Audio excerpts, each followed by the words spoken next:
কিছু রাজনৈতিক দল প্রতিবেশী দেশের ফাঁদে পা দিয়েছে বলে মন্তব্য করেছেন বিএনপির ভারপ্রাপ্ত চেয়ারম্যান তারেক রহমান। দেশের ভেতরে যারা কলকাঠি নাড়ছে তারা গণতন্ত্রের প্রতিষ্ঠা চায় না বলে মন্তব্য করেন তিনি। রবিবার সাতক্ষীরার কলরোয়ায় এক সমাবেশে ভার্চুয়ালি যুক্ত হয়ে এসব কথা বলেন তিনি। আমি মনে করি, আমি বিশ্বাস করি যে একটি প্রতিবেশী দেশের ফাঁদে পা দিয়েছে আমাদের সেই রাজনৈতিক দলগুলো বা সেই রাজনৈতিক সংগঠনগুলো। সেজন্যই তারা আজ বিভ্রান্তি ছড়ায়, এই রকম কিছু কথাবার্তা তারা বলছে। আচ্ছা, আমি আহ্বান জানিয়ে বলতে চাই যে আমাদেরকে সজাগ থাকতে হবে। যে ষড়যন্ত্র দেশের ভেতরে ছিল, যে ষড়যন্ত্র দেশের বাইরে ছিল, তাদের সেই ষড়যন্ত্র এখনো অব্যাহত আছে। তারা কোনোভাবেই চায় না এই দেশের মানুষ তাদের গণতান্ত্রিক অধিকার ফিরে পাক। কারণ একটু আগেই আপনাদের বলেছি আমি, দেশের মানুষ যদি গণতান্ত্রিক অধিকার ফিরে পায়, তাহলে এই দেশের মানুষ রাজনৈতিকভাবে শক্তিশালী হতে পারবে।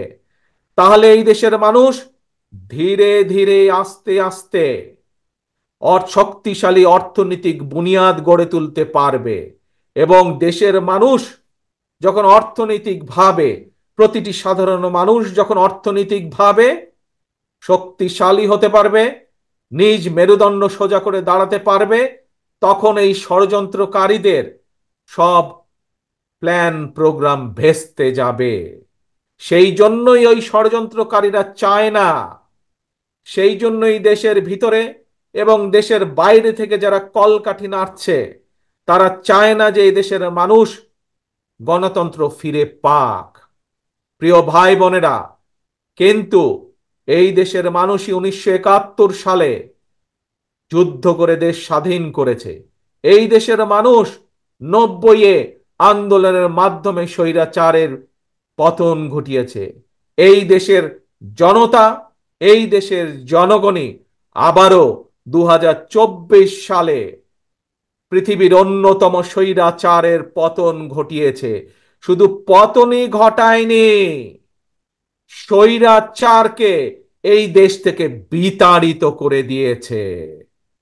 এখন প্রিয় ভাই বোনেরা, আজ এটি হচ্ছে জনগণের সময়। এখন এটি বাংলাদেশের জনগণের দেশ।